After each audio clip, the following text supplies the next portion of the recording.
Visitors to Stonehenge on Friday morning were somewhat surprised and excited when they got roped into an experiment which involved a lot of pulling and one large stone. It's the first time English Heritage have done this, hoping to demonstrate to visitors what it would have been like for the original builders to construct the ancient stones this way.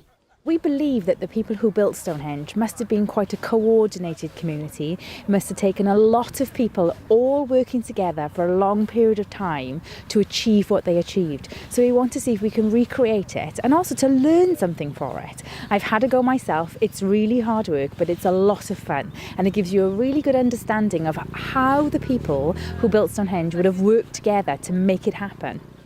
Most recently, experts have been looking at the reasons behind the monument a bit differently, moving away from the modern thinking of what the end results will be and more towards the actual construction process itself.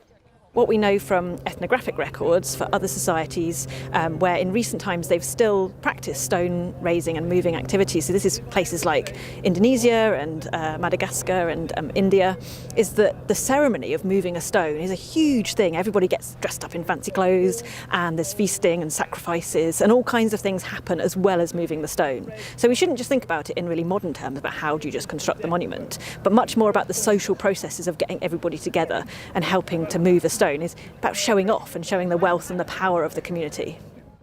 So the thinking now is that it may have been more about the journey than the destination. The original builders would have moved the blue stone miles across land before their final resting place here.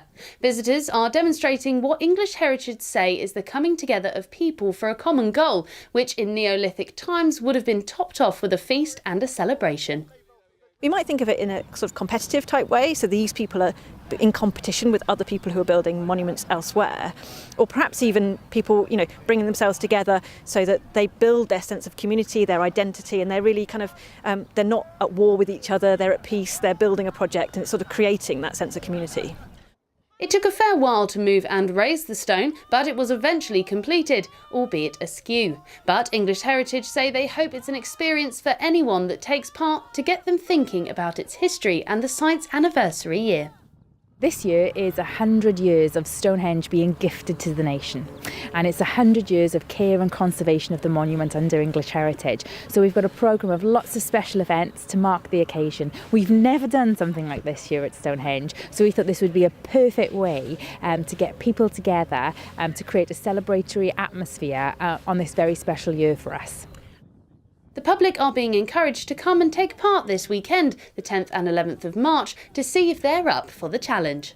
Cara Digby, That's TV.